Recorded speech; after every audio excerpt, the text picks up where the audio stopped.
This corona time, we realized that nothing is permanent.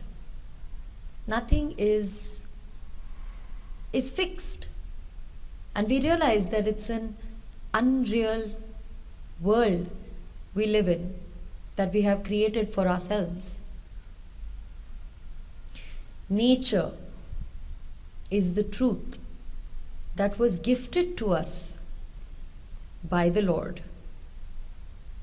In fact, we were gifted to nature, rather, because if nature wasn't there, we wouldn't be born. We are not any different from the environment, from our planet, from nature. We are one.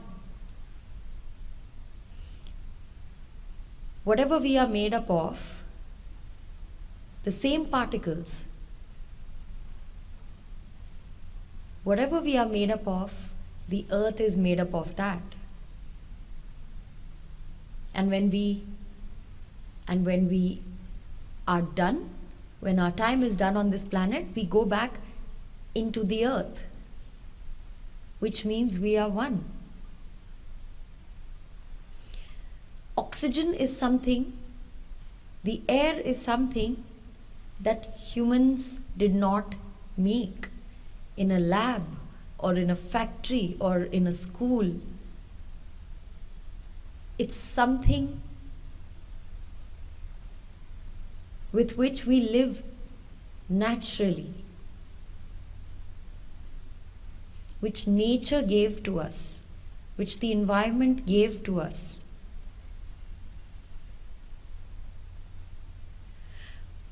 Human beings surely have the power of our mind, which is way more advanced than what animals probably have, which is why we've managed to make this unreal world, which makes us live a little more comfortably, for sure. I don't think there is anything wrong with comfort. But when you cross the line from comfort to arrogance about having it all, that's when you stop being human. And it is so important right now, during this time, for us all to be human, to accept change, to accept that we are one with this world, we are one with this planet, and that if we are going through depression, we are going through disease, we are going through aggression, it means what we feel, what our energies capture, we release onto this planet. We release onto this earth, which is why the planet is suffering too. If human beings are suffering, the planet is suffering. If the planet is suffering, human beings are suffering. It's as simple as that. We are one. The first step to anything is awareness. And I believe there's a cancer growing in our planet. And who is responsible for that? Not animals. Because when they were born, they followed nature. They did not go out there and build buildings and roads and cars and factories and labs. They didn't do that. So not animals, clearly. So who is it? Who's responsible? It's us. It's human beings, because we have the power. We have the power of our mind. And it's our mind. How do we use our mind? Do we use it in a negative way or a positive way? It always comes down to which way you will go. There are two roads in front of you. So, of course, in the beginning of times, we were going the way the Lord wanted us to go. We were following nature. But slowly, we realized our minds are way more capable than animals or birds or anything out there. So when we found out the power that we have, then we used it. Surely, why not? When you have power, you can use it. But again, how do you use it? Do you use it in a negative way or a positive way? We lost that at some point. We lost our track. So many of us. The population is increasing day by day. So both ways are being chosen. Unfortunately, most people have gone the other way. Using power without being responsible. So as I said, the first step is to be aware. Be aware that you may be damaging the planet in every step that you take. So it is important that the first step needs to be taken is all of you children, please become aware of what you are learning. Teach yourselves the correct things. Teach yourselves the importance of the home we live in, and the home being our planet. We can get up and go out there and start protesting against governments. But are we doing anything on our part? I feel we all need to change, not just governments. Governments need to change their mentality towards our planet, and so does society. Sanatan Dharma has one of the most important things about Sanatan Dharma was nature. How we prayed to everything we consumed. How we respected everything we consumed. We prayed to a tree, we prayed to a cow, we prayed to our homes, we even prayed to the swords people used probably to fight wars. The point being that everything was given respect and arrogance didn't take over us.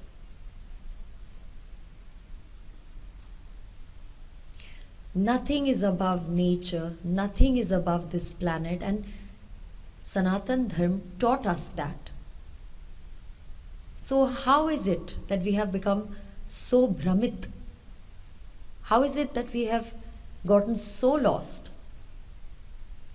in this unreal world? It is because we have let ourselves get lost. And when we are lost, how do we find ourselves back? We find ourselves by going within ourselves. We all speak about it. About how we can find ourselves within ourselves. We can know ourselves by looking within ourselves. But there's also another way. And the other way is by looking at nature.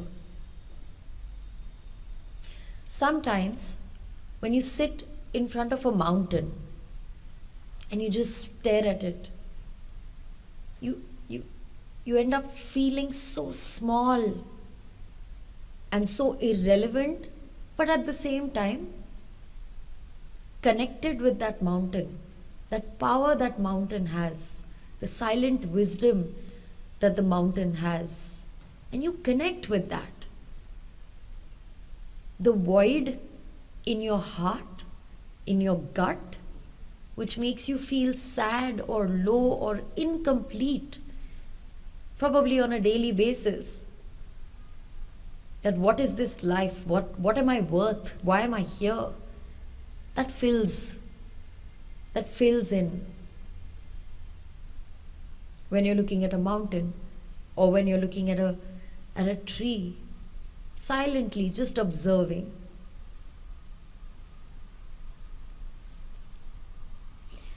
Why we feel that connect is because we are one.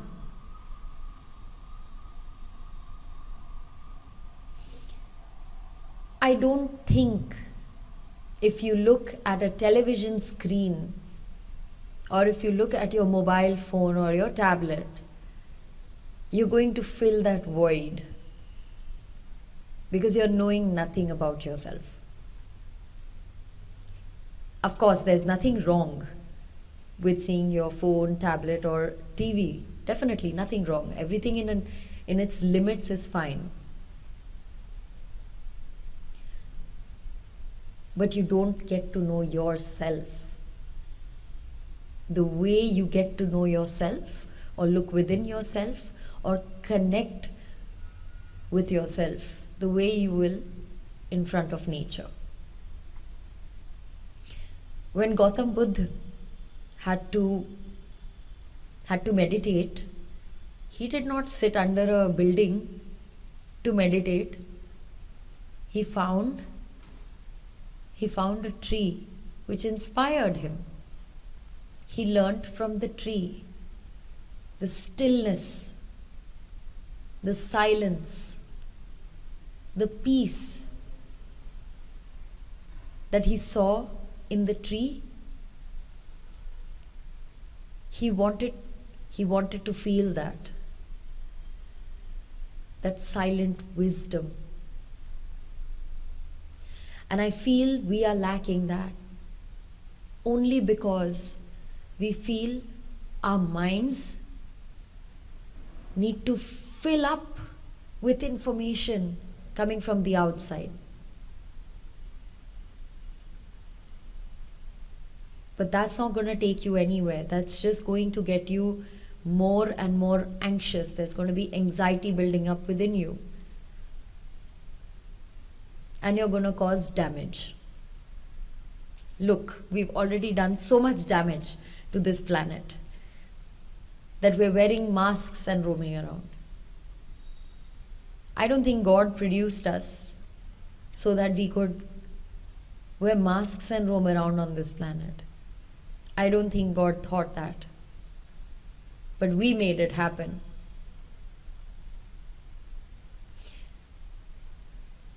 How we can change things.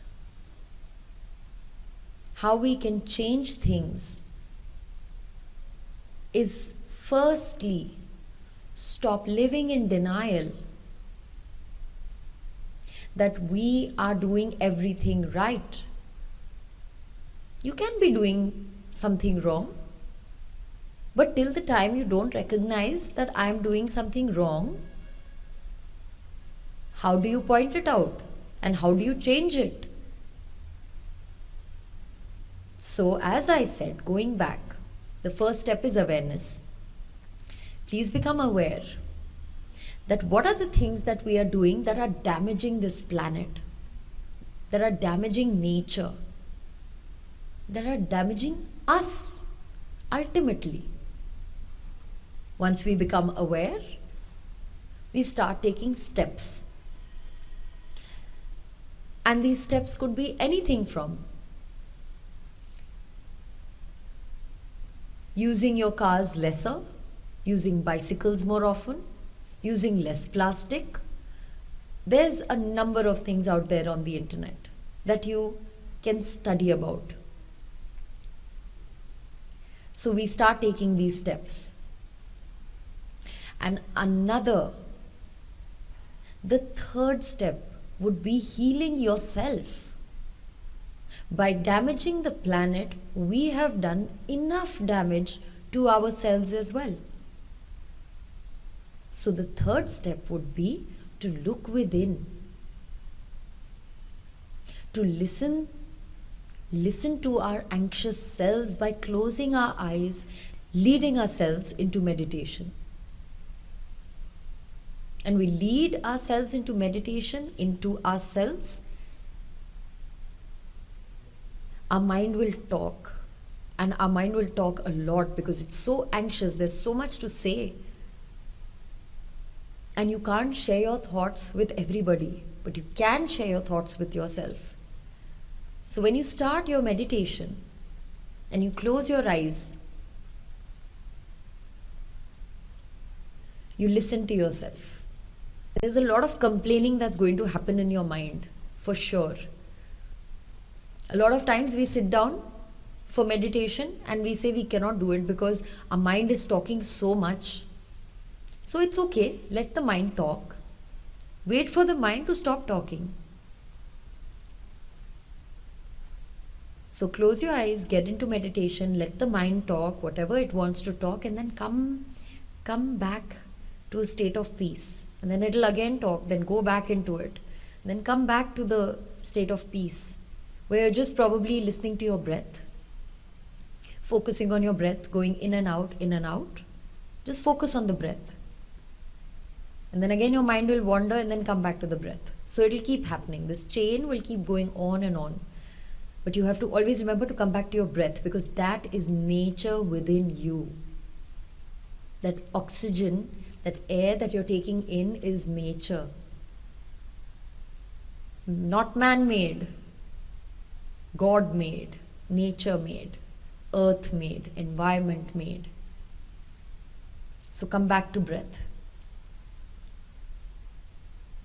That will teach you about yourself, about your complaining mind, and about nature, all in one. Within this one body, you will go through all of these things.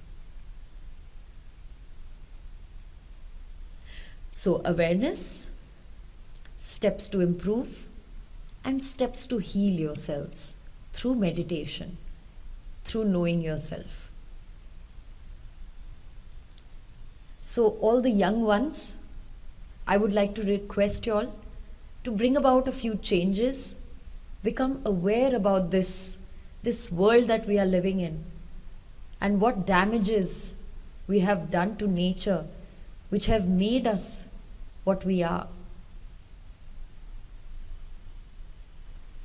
Be thankful, be humble, and be ever so loving to nature, to the environment.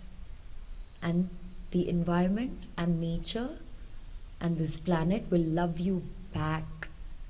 It's the mother that is waiting to love you, but you're not giving it a chance or an opportunity, because we are so lost in our selfish desires, in our hopes to becoming better and bigger. But just give it some thought and go on this beautiful journey, and you will find not too much money, not too much power, but a lot of peace and a lot of happiness and a lot of joy, and the pure connect of your soul to pure energies out there which are waiting for you. If the young ones understand, I'm sure they can be patient enough to make the elder ones realize and maybe join you all too. I have a lot of faith, we all have a lot of faith in the young ones, because you all are seeing atrocities in front of you all on the news screens and everywhere else around you. And instead of getting aggressive about it, we can find a better way, a more peaceful way, and make this planet a better place to live in for us and for the planet itself.